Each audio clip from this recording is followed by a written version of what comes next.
Hello, hello. How's it going?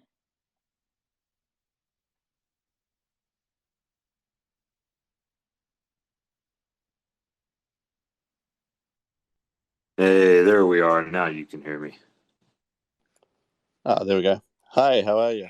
Loud and clear. How's it going? How's it going, everyone? We're gonna just wait for the last few people to join us on stage for a few minutes and give people a chance to join, and then we'll get started. But really excited to have you guys here and have this interesting chat. I think this is gonna be a good one. Yeah, Yeah, yeah, me too. likewise. Super stoked about it. Yeah, likewise. I'll just leave and come back as scripture walkers. Actually, Okay. hang on. Perfect.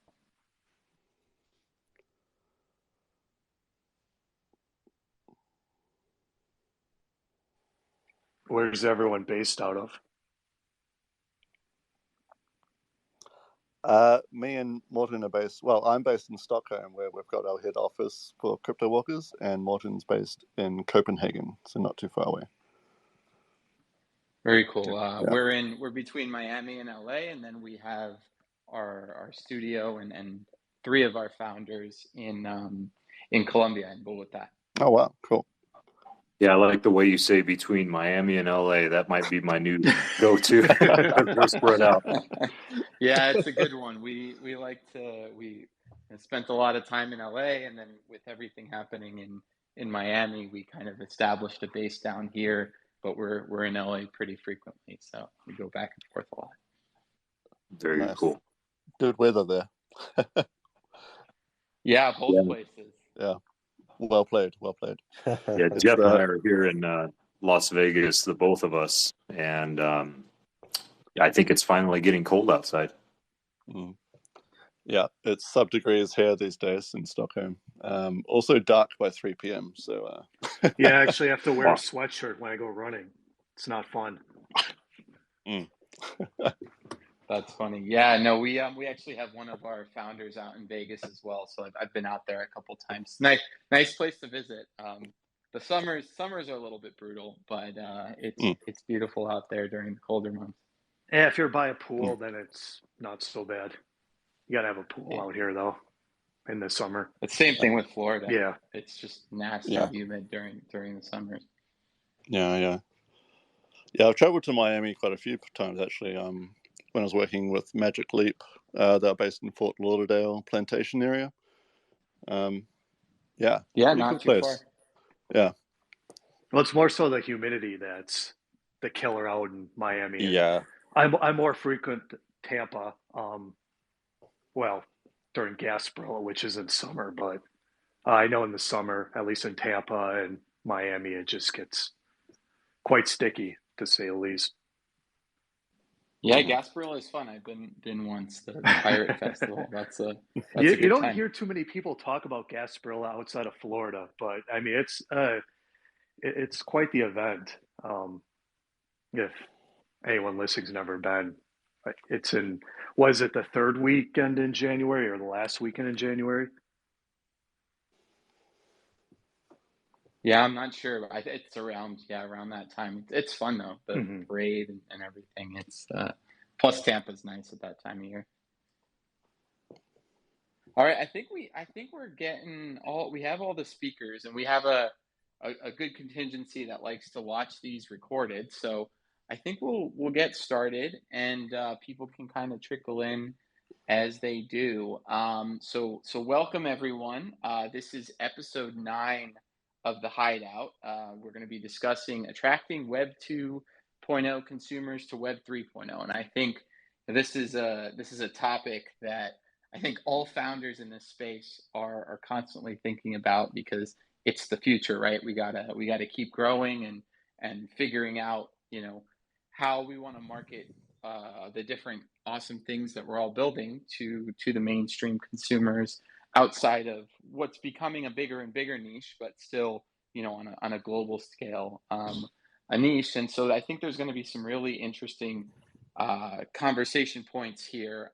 For those of you who don't know me, my name is Nick Frontera. I am one of the founders and the CEO of Apollo Entertainment, which is the company behind the Satoshiverse, for which I'm the project lead.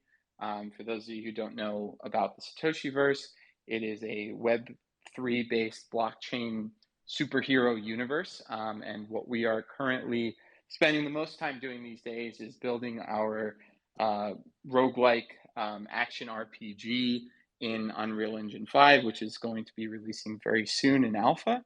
So we're real excited about that, and we'll get a little deeper into a lot of these concepts soon. But we are also excited to be joined by some awesome guests from projects that I've been familiar with a long time. Also building both of them in Unreal Engine, really great quality work.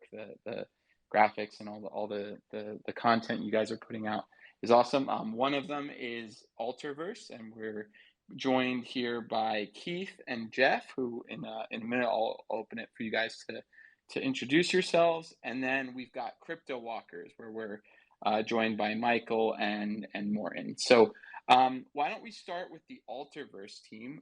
Could you guys just give us a quick introduction to Alterverse and also introduce yourselves?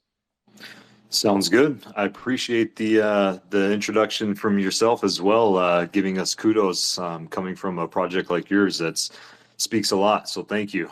So yeah, just in general, the Alterverse is right along the lines of what you were just saying. Ultimately, our goal really is to be a metaverse infrastructure for games.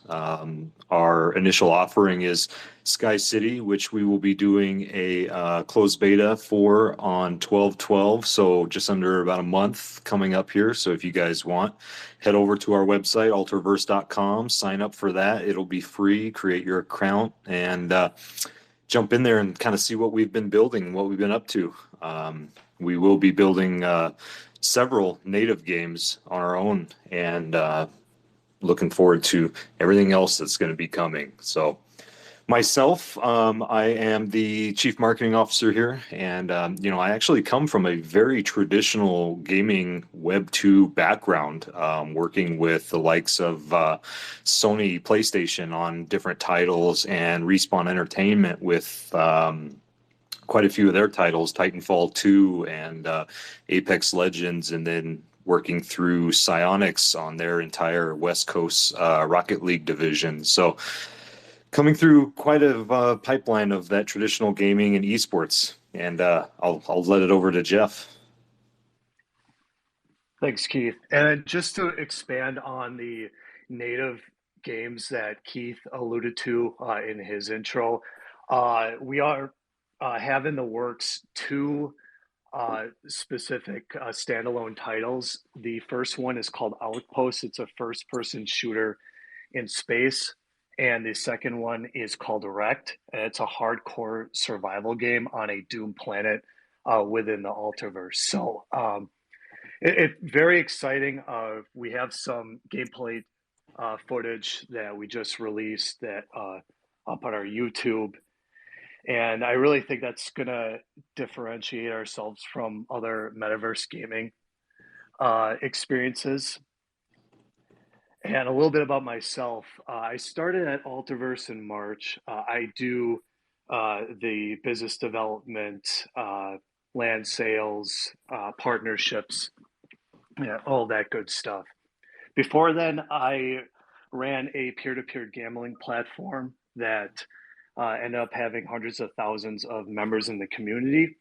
I've also done work for Golden Tee, which, if you're not familiar with Golden Tee, maybe you've seen it in a lot of dive bars in and around the U.S. There's over 17,000 machines out there.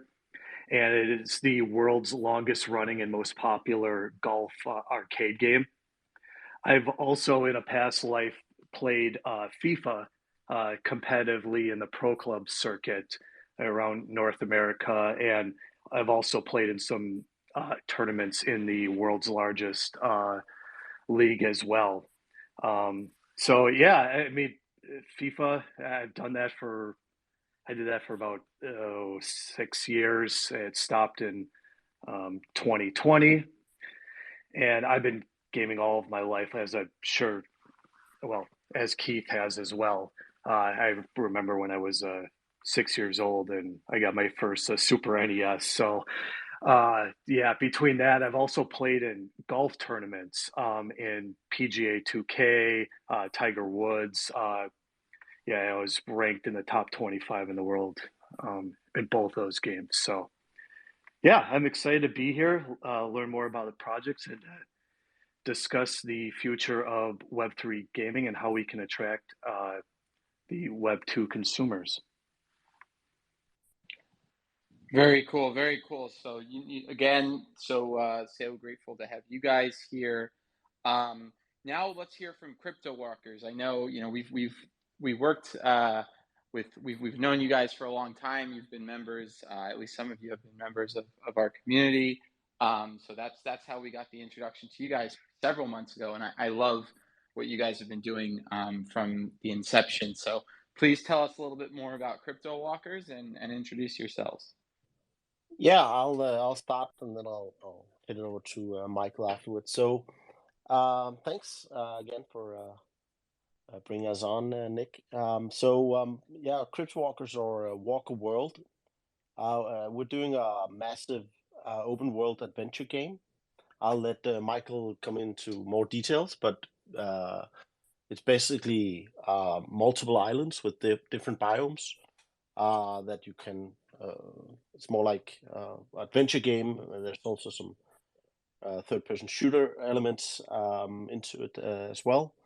And we launched our first collection last December, and have since had another two, and we have a new collection coming out December 6th, so next week, all of which are integrated into Walker World along with several partner projects as well. So we also, as you mentioned in the beginning, we're using Unreal Engine 5 as well. So building on that. As for myself, I actually don't have that much of a gaming background other than I play a lot of video games. Luckily, I have Michael, so he'll seem more impressive after me.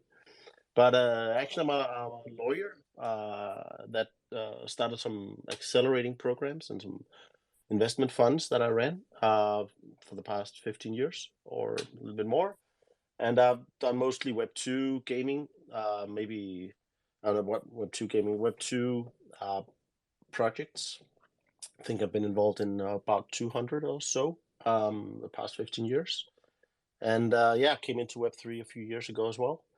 And then we started this last summer, like 2021, right? So a year and a half ago or something. So yeah, I'll let Michael take it from here. Hey, thanks, Modern. And yeah, thanks, Nick, for the intros. Yeah, very excited to be part of the Crypto Walkers team. I've only recently joined in the last couple of months, and already we've made some massive ground on the actual game development itself.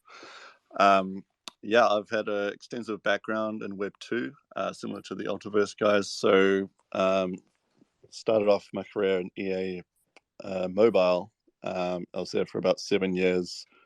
Ended up working as a lead artist there. And then more interestingly, then after that worked at a place called Weta Workshop, who are mainly famous for big film productions like Lord of the Rings and Avatar. But they also had a sort of somewhat secret gaming division that was focused on technology called Magic Leap. And that was sort of, at the time, the leading, and arguably still the leading, sort of metaverse hardware technology company, with like true augmented reality glasses. And so we were doing a special project with them. I was there for about 3 or 4 years, developed a IP called Dr. Broadbots, which also now has some metaverse interoperability as well. They've got a partnership with one of our other partners, Fluff World, which is pretty cool. And so, yeah, so from there, I've sort of been really interested in this whole sort of metaverse Web3 gaming space, although there hasn't been the right opportunity for me until now with Crypto Walkers. Up until recent, I've been working at AAA studios here in Stockholm and around Sweden. So Massive Entertainment, which is a Ubisoft studio, worked on an Avatar game there. They're mostly famous for the Division series. and more recently worked at a few others here in Stockholm, Avalanche Studios, who did a whole bunch of open world games, and yeah, a few others here. But yeah, super excited to be joining the team here. For those of you who haven't seen it, highly recommend jumping on walkerworld.io and checking out the gameplay trailer that we just launched last week. And that'll give you the best idea of where we're at now and what we're aiming towards. So I'm working as the creative director here, and we've got a tight-knit team doing everything in Unreal Engine 5. So super exciting times ahead. Awesome. Well, thank you for being here, and more. And I think it was what Shakespeare who said, "The world always needs more lawyers," right? Or maybe it was kill all the lawyers. I don't know. I get that mixed up Yeah, sometimes. yeah. But Yeah, I'm a excellent. lawyer too. I love it when we have other lawyers in the space who have since moved to this space, and I think there's so many issues that having a legal lens on really does help in terms of being able to kind of navigate, especially with all the regulatory issues and different jurisdictions and the metaverse side of this. I think it's always good to have the lawyers behind the scenes. But yeah, thank you so much to all of you for joining. Let's get right into the questions. Those were great introductions, and I'm excited to learn more. So I think the big question is on a lot of people's minds in the Web3 space, as we're looking at really wanting to ignite this new technology and really see it come to fruition, is when, right? When Web2 come to Web3, right? When is this going to happen, and what is it going to take to get there? And so I'll open that up, kind of a general question. What do you guys see as the timeline for real mainstream adoption of Web3 in gaming, or more generally in metaverse experiences? And what do you think it's gonna take on a 20,000 foot view level to get there? I guess we'll go to Alterverse first.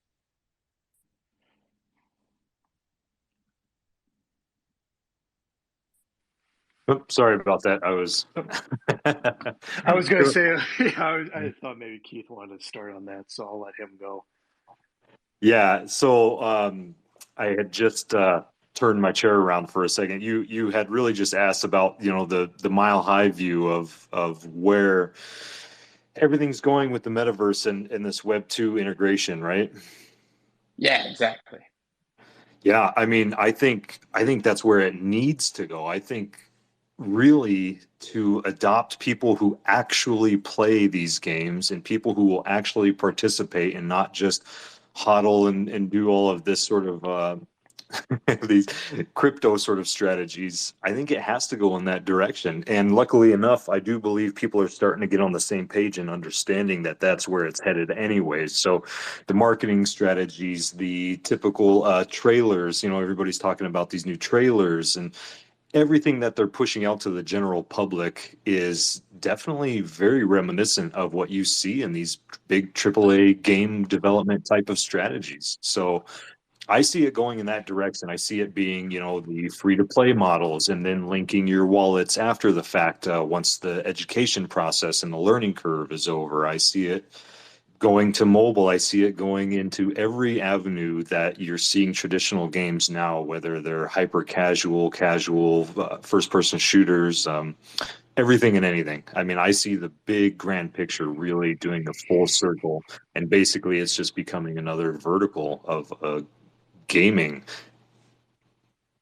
Yeah, I think I couldn't agree more. I think so much of what I've heard other founders talking about, and projects, at a high level, is figuring out the ways to reduce those barriers to entry, right? Like you said, getting that free to play model, and having the wallet connect later, and just finding ways to get people interested in the game even before they're interested in the blockchain components of it, and slowly ramping them on. So I think that's a super salient point. What do you guys think, Crypto Walkers? Same Yeah, same question. Yeah. I mean, we agree with this as well. Of course, that the fewer barrier to entries, the better. I mean, our team that is developing our game and world are Web2 background, right? And don't even have a crypto wallet, many of them, right? So it is the way to do it. Get people in, and then later either have sorted out so they don't even need to connect a wallet, or so it's completely hidden, or however we'll do that, right? And I think we'll see that both from, I mean, a lot of the games now talking about this, but we also saw the trailer for the Nike football verse last week, or whenever it was, 2 weeks ago, where they kind of, you look at the trailer and it looks really cool. The what happens is, if you haven't seen it, it's they're discussing in like a lab scenario. They're discussing who's the best football player. Is it Ronaldinho from 2002, or is it Pelé, or who is it, right? And they add everybody into like a simulation so everybody can play together. It looks really cool, and it's like a gaming element, and then it's like welcome to the football verse, Nike football verse. And if you watch it a few times, you start seeing like there's an artifact poster, there's some other like Clone X things in there.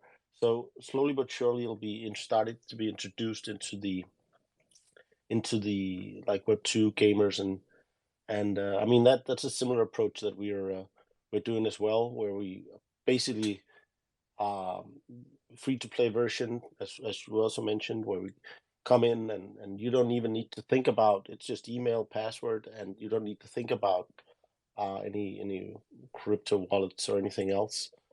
And then you just go from there, right? And then it's you can play and play around in the world, right? And yeah, that's our opinion as well. So I don't know if you have anything to add there, Michael, as coming from Web2 as well. Yeah, it's all like exactly sort of what I had in mind. And I also feel like it's going to become wide mainstream adopted once the two sort of converge, and like the sort of terminologies of Web2, Web3 sort of like phase out. And yeah, like it's almost like the accessibility standpoint, the back end layer of blockchain and all that. Um, yeah, it should be invisible. Like it shouldn't sort of be the main focus of the experience that you're trying to sell. That should be the game itself, not the technology driving it.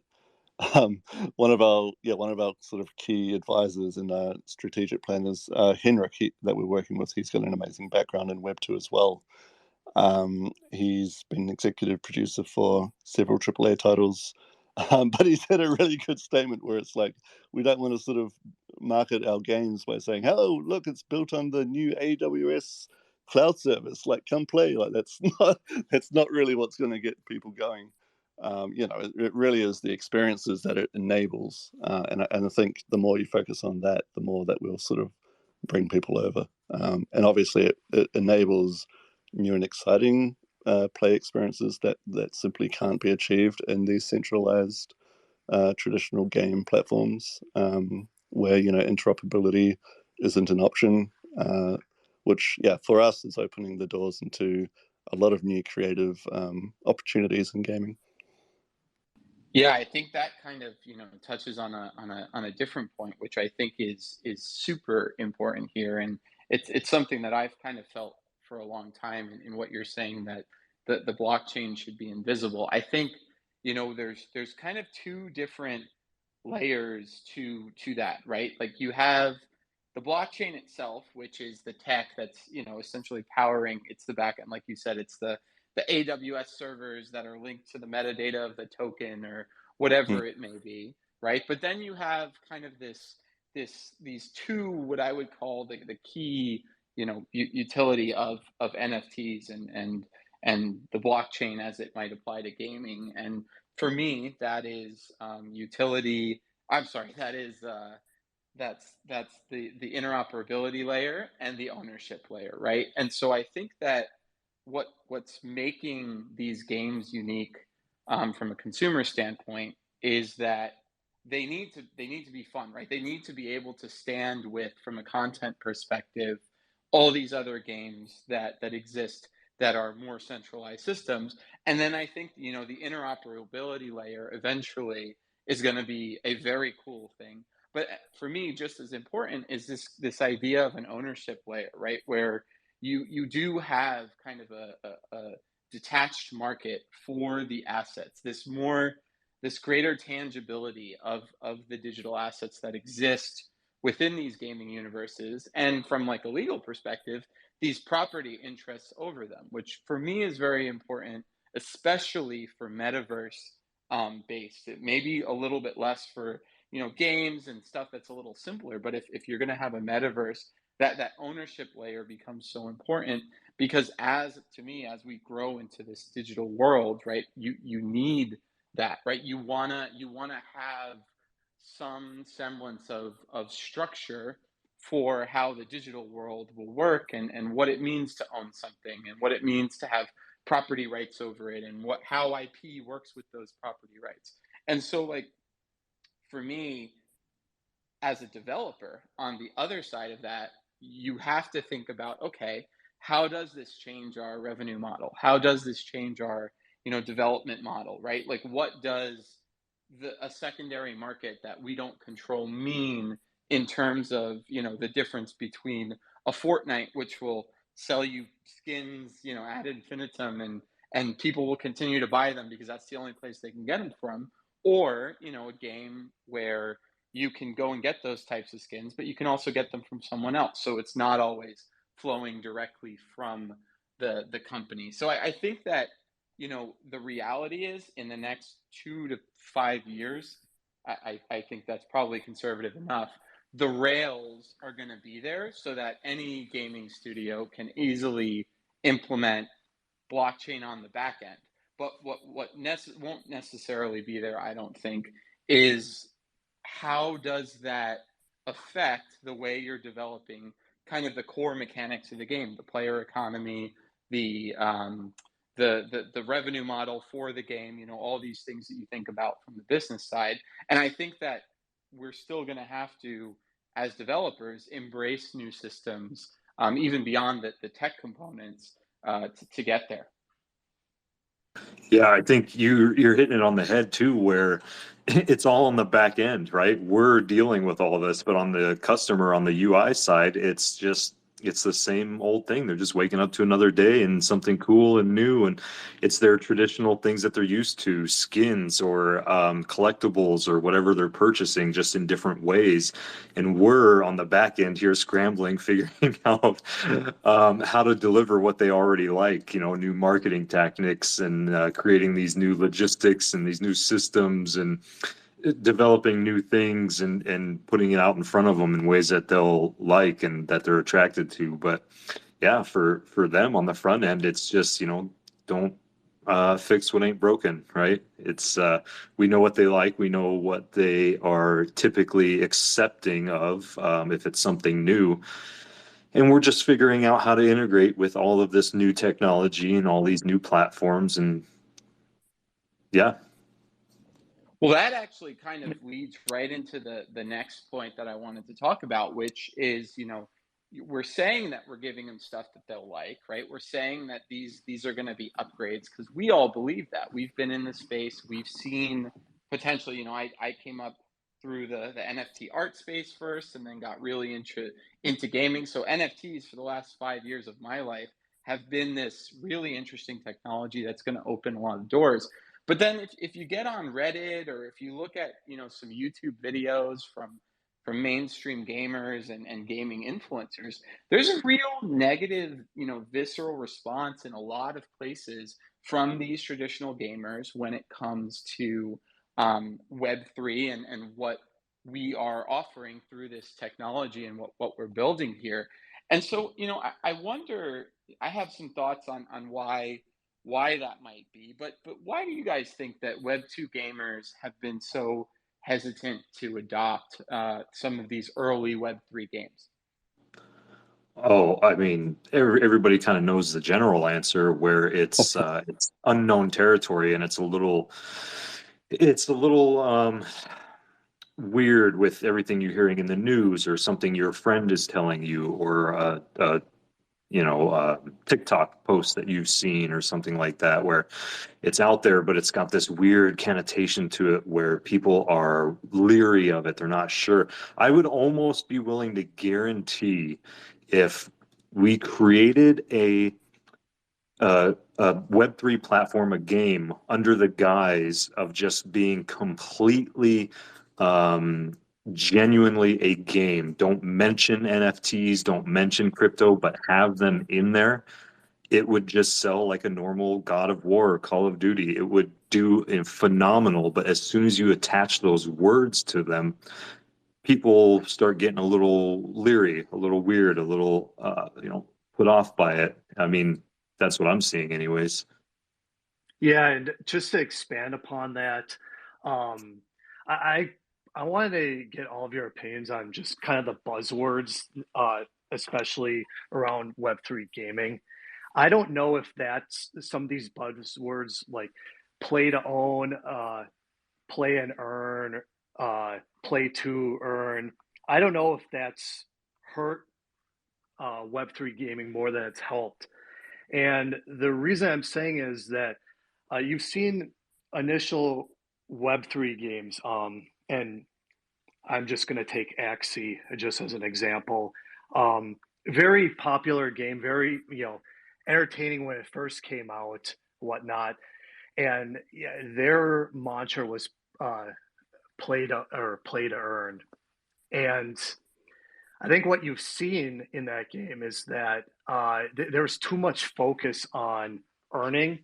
So when we were in the bull market, everything was going well. Their token was going up, and people were earning by collecting resources. But as soon as the market crashed, then all that earning power was gone, and you really is just the earliest adopters that made a decent amount of money in it. So I think there's some negative connotation from that experience, uh, and I think just in general, NFTs, especially in a metaverse experience, they hold so much potential. Like uh, concert tickets, whether it's metaverse experiences or in real life experiences, uh, being able to track that on the blockchain, make sure that it's not a copycat, or you're not getting something from a scalper, like you would in real life potentially.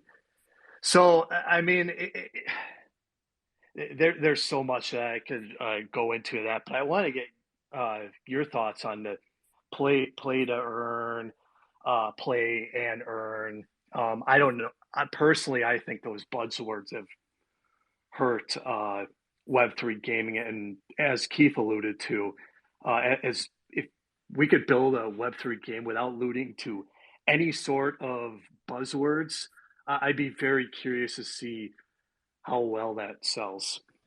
I think Yeah, it would do well.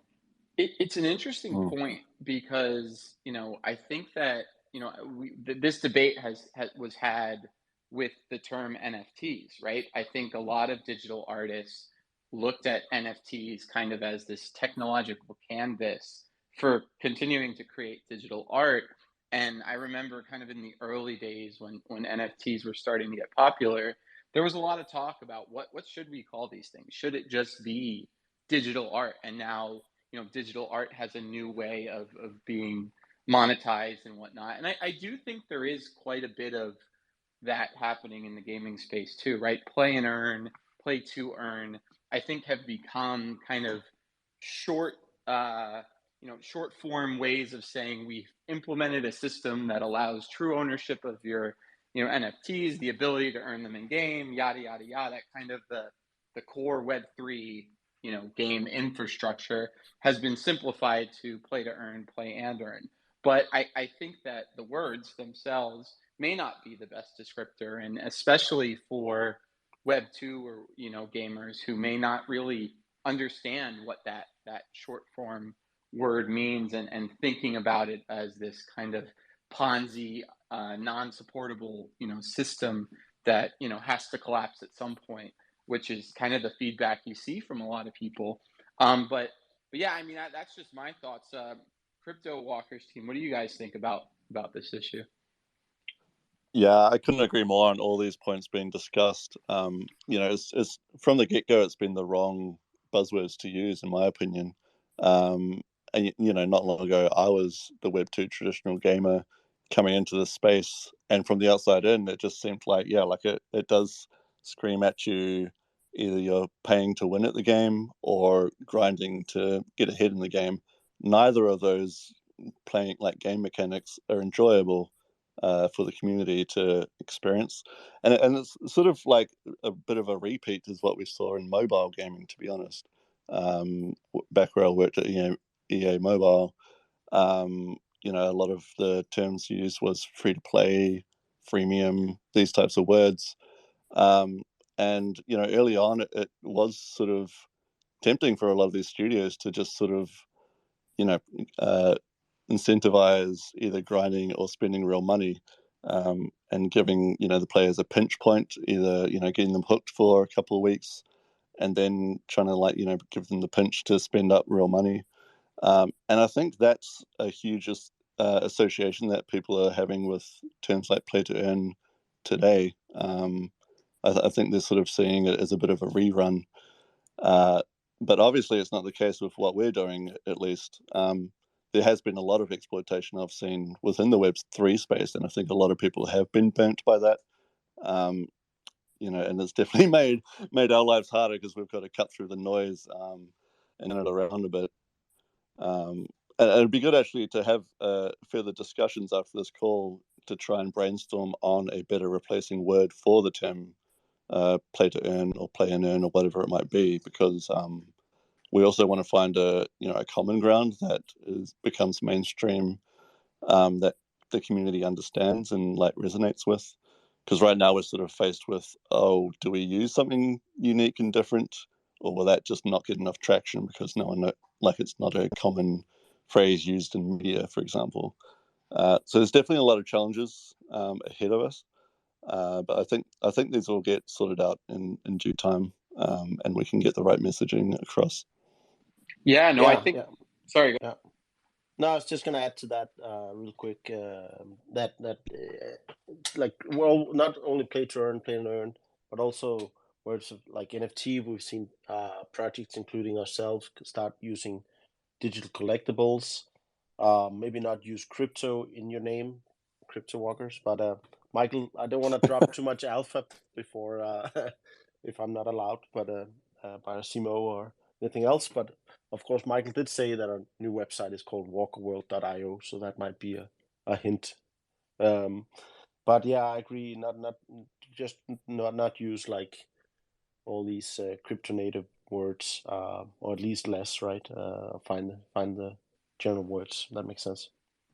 Yeah, and I think that kind of plays into the topic for this call, right? For the last 2 years, especially in the bull market, I think most projects have been building for the NFT and crypto community, right? That's where so many projects raised funding through, avatar collections and NFT collections. So many projects were starting at that point, and their core, investors and their core community and their core supporters all were kind of in this I would say bubble, of we all support this cause, and therefore words like play and earn, they just mean something to us, right? And so it's a really good point, because we have words like play and earn on our website, and we've described the game as a play and earn game, of course, really as shorthand for the fact that it implements all this different utility that I think the Web3 space associates with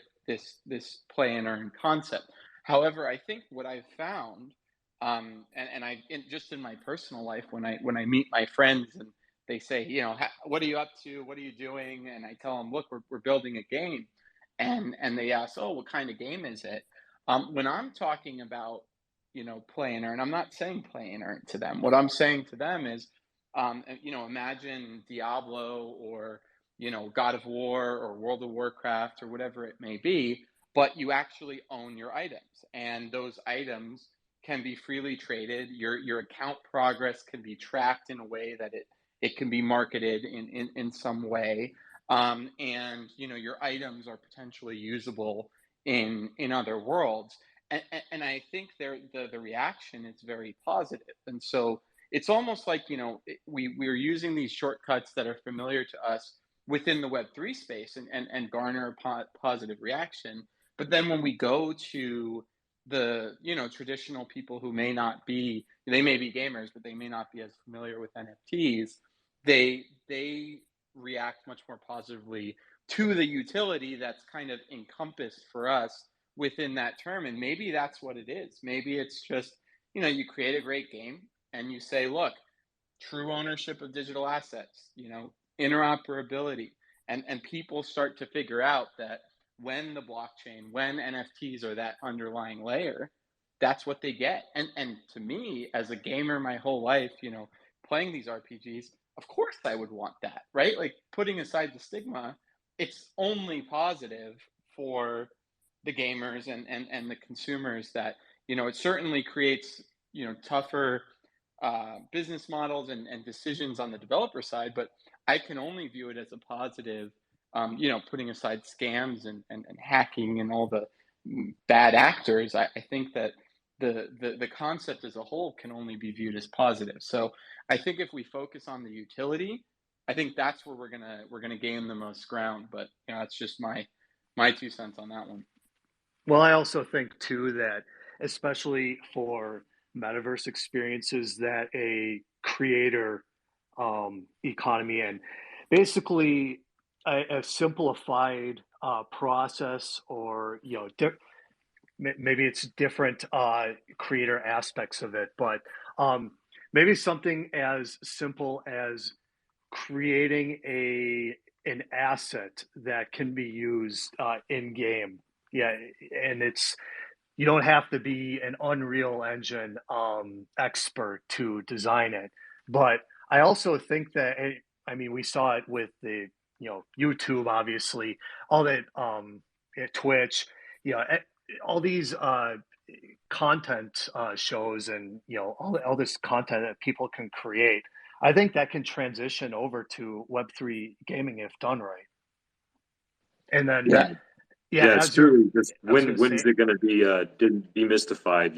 When is it going to start being this um, spectral thing that people don't necessarily grasp or understand? It's just from Googling or word of mouth.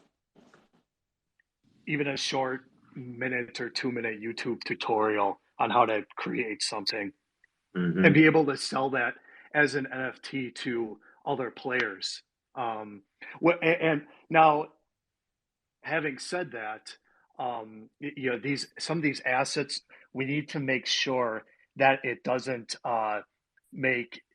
give attributes or something that uh, gives players advantages, or if some of these in-game assets do give advantages, then there's tournaments or there's gaming modes where if you have this asset, you can only play against other players that have this asset as well. Because again, that you don't want to fall into the trap of just paying your way to get to you know level 80 of a 100 level game before without playing the game, and levels 1 through 79.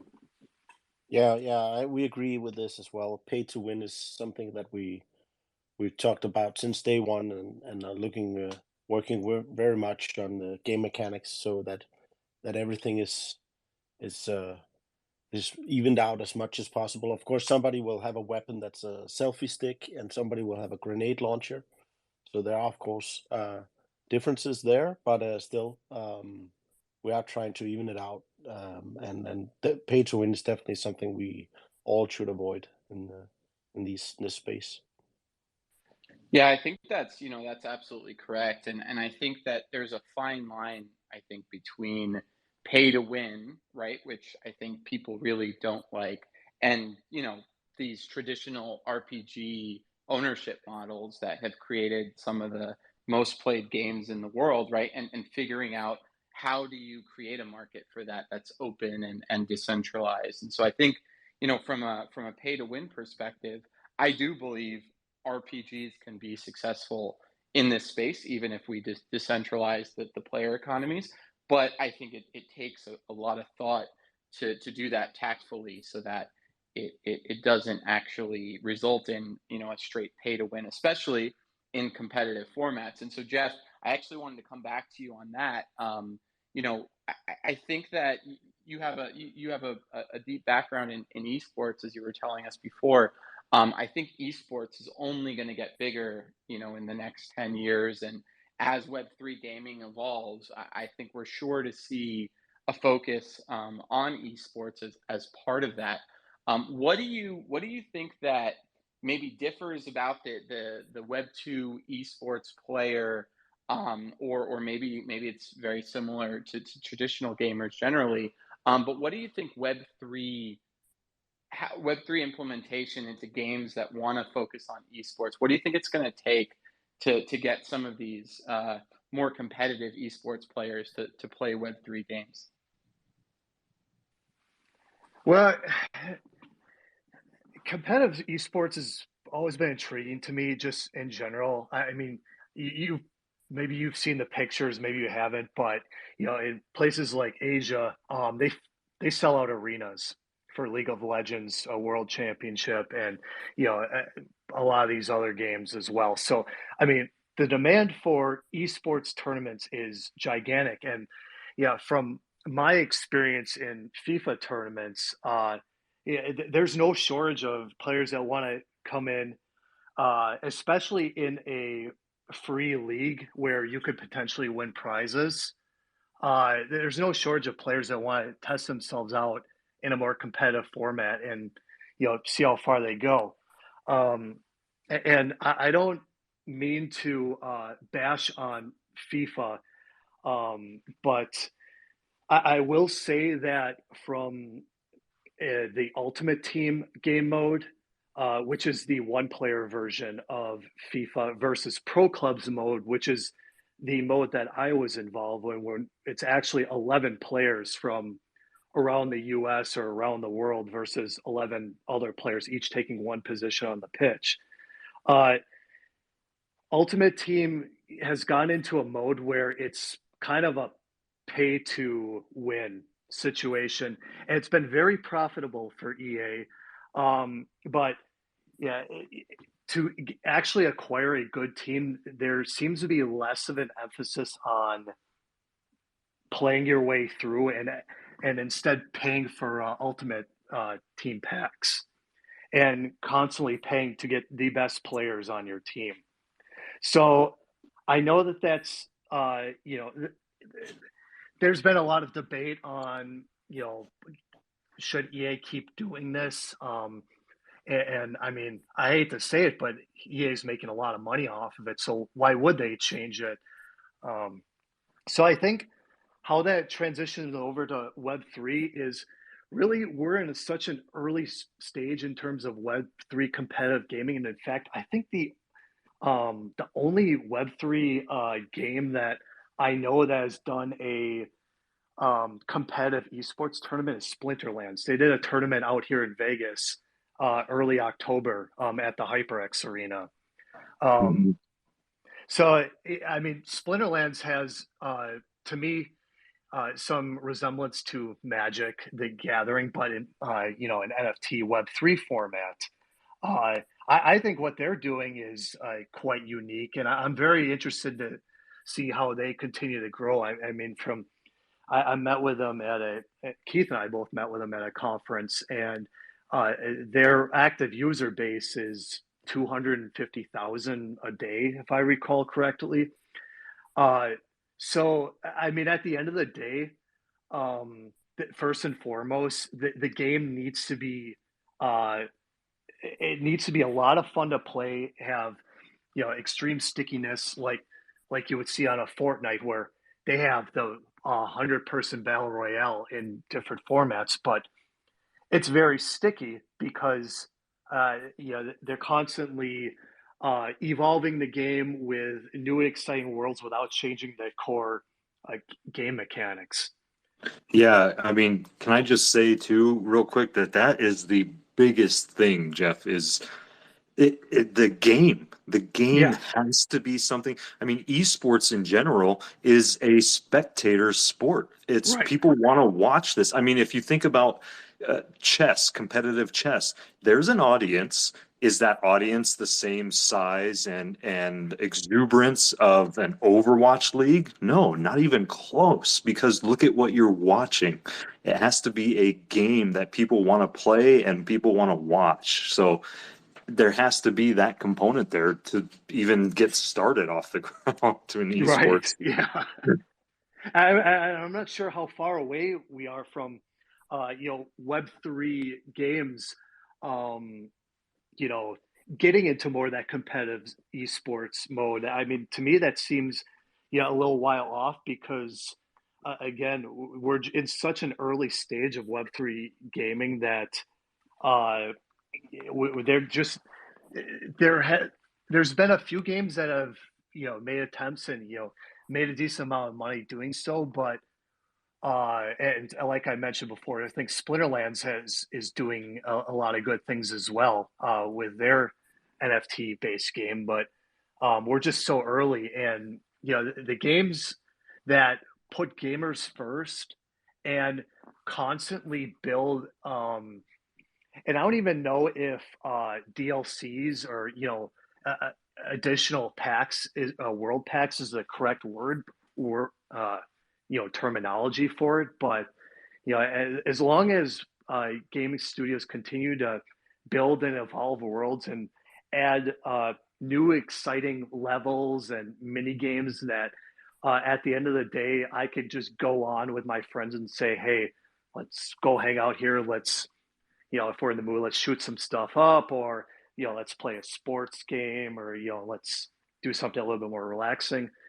I think, and they continue to build that. That's when I really start to. That's where I see the big tournaments gravitating towards. Yeah, and we've also been exploring this ourselves with like right now we've formed on our Discord channels. People are joining guilds, which at the time we didn't realize had another negative association within the Web3. We were just sort of inspired by games like World of Warcraft, where you could join up as a team and do some cooperative raids, that kind of thing.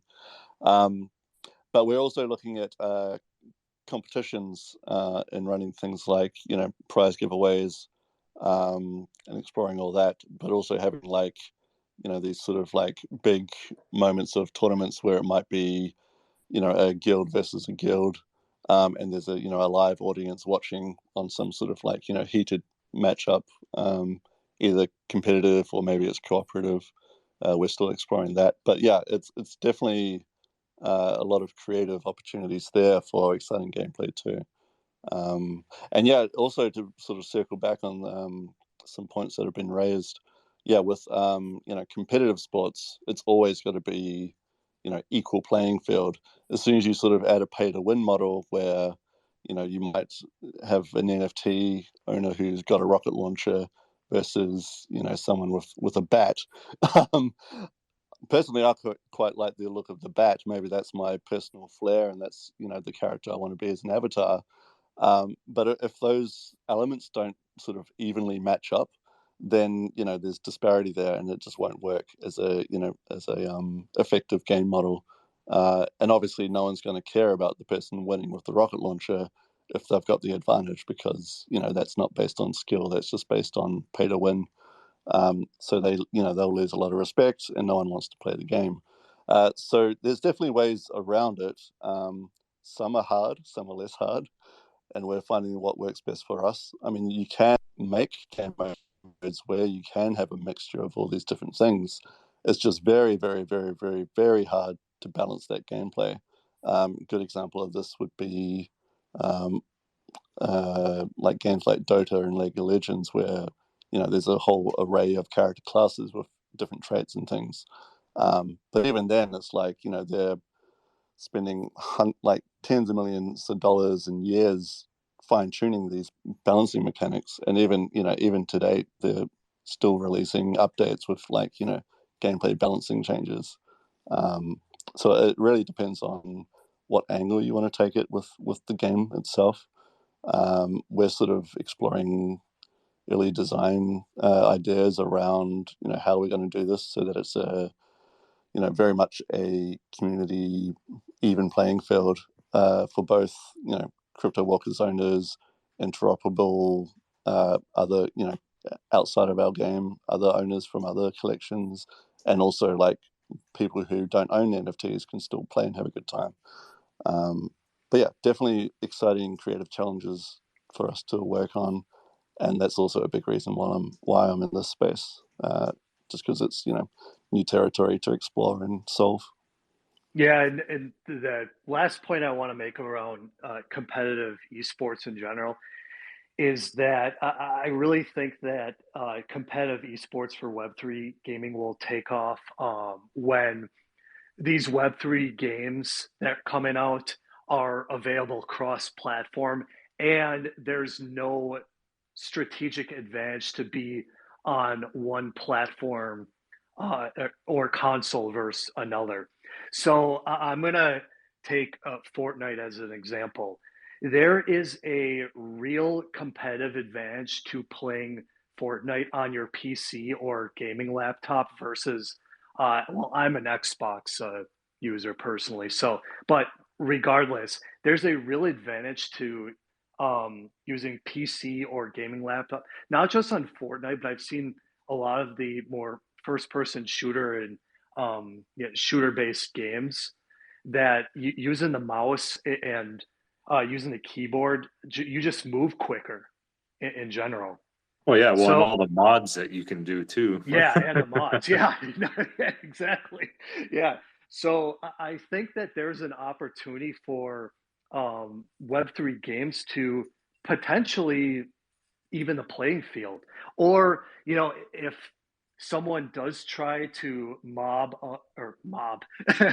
a Web3 game on PC, yeah, it shows up somehow, whether it's on a blockchain or, anything along those lines. And again, I'm not a developer, so I wouldn't know the first thing about implementing that. But that's just one of a number of reasons why I think that we're a little ways off from Web3 gaming being popular in competitive esports.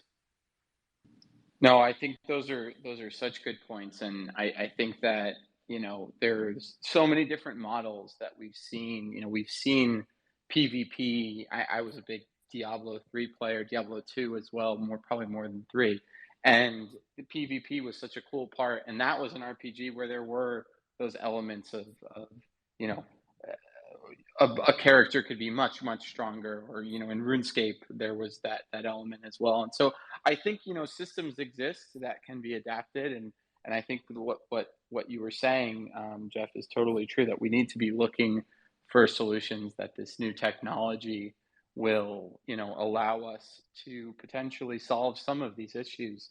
But I also agree that it'll probably be some time before we have that fine tuned enough.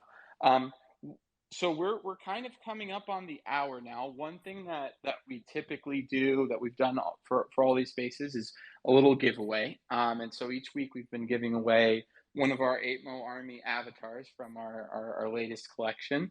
And so today we're doing the same, and we actually have the winner, and the winner is Bad Badger 994. So if you are still in here, Bad Badger, shoot us a DM, and we will get you your new 8Mo Army avatar. So congratulations. And with that, I wanna be mindful of all of your times. So thank you all so much. That was such an interesting conversation, and I feel like it was just the start to a broader conversation. So maybe we can do this again sometime, have you guys back on, and continue these discussions, because I think it's so important, and this has been a particularly good one, in talking through a lot of these points. But thank you to both the Alterverse team and the Crypto Walkers team, and to everyone joining and watching us. If you guys want to give any kind of final closing remarks, or if there's anything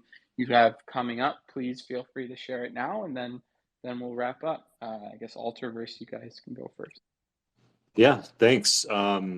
I absolutely have to say it was a pleasure, and then I absolutely have to plug on 12/12, like I mentioned, next month. We will be doing our closed alpha version of Sky City, which is our main game title, and it's free to play. Get in there, be a part of our play test group, try to break the system for us a little bit so we know what to fix, and enjoy the game. If you just go to alterverse.com, you can register up in the top right corner there, and you'll be on our list to get emails, notifications, all that good stuff, so that you'll know when you can participate. And it was definitely a pleasure. Again, I don't know if Jeff, you want to just add a little to that real quick, and I'll be good. I mean, I got to say that these questions and this discussion is one of the, if not the most productive and interesting that I've been on in a while. Just because, especially from the standpoint of being a traditional gamer, and I have a lot of thoughts, positive and negative, on the industry as a whole. So, yeah, I do agree that we just scratched the surface in terms of this conversation. And there's so many different directions we can go in the future.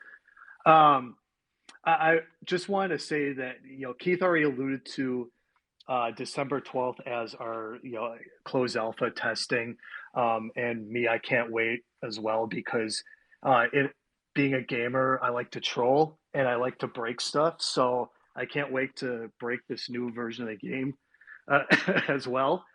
I did want to just say one last point about Altiverse that I do think is very unique in Web3 gaming, and it kind of alludes to the creator economy that I've been, um, trying to nail down on this conversation.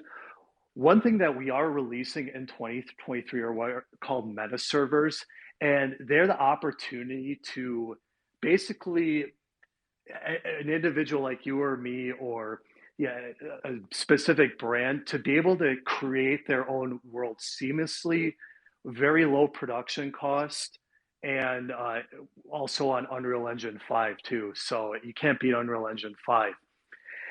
So just think like Sky City, Las Vegas, or yeah, any sort of guild or association, like a hunting association, maybe wants some sort of a hunting game. We're going to be releasing all of that in 2023, and I think that's going to be a huge initiative that's going to pay dividends, not just for Altiverse, but it's really going to expand what Web3 gaming is capable of.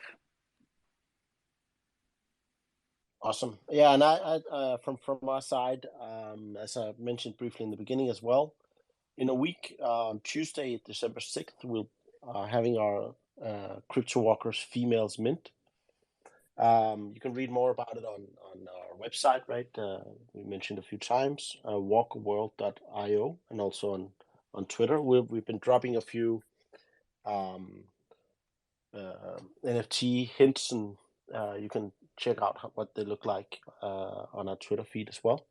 And if you happen to have one of the Satoshiverse Legionnaires as well, there's also a link and a allow list opportunity there that you can check the Satoshiverse Discord for more info as well. So yeah, we're looking very much forward to that, and then just generally watching the space evolve over the next year, right? I mean, it's everybody's building, and there's so many opportunities and interoperability opportunities as well that I think that should be explored, right? So yeah, can't wait to next year.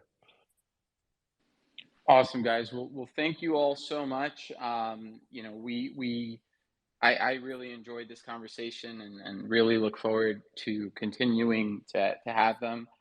Obviously, for anyone who's not familiar with Satoshiverse, check out our website, satoshiverse.io, and you can learn about our collections and what we're building. But if you are from the Satoshiverse community, please do give, Alterverse and Crypto Walkers a follow and check out their projects, both building really, really cool stuff. So really, really happy to have everybody on. Really glad that you all were able to join and listen to this chat. And we'll be back next week with another episode. So stay tuned and take care and have a great rest of everybody's week. Thanks, guys. Awesome. It was Thanks a so pleasure. much, man. Thanks again. Yeah, really great combo. Love it.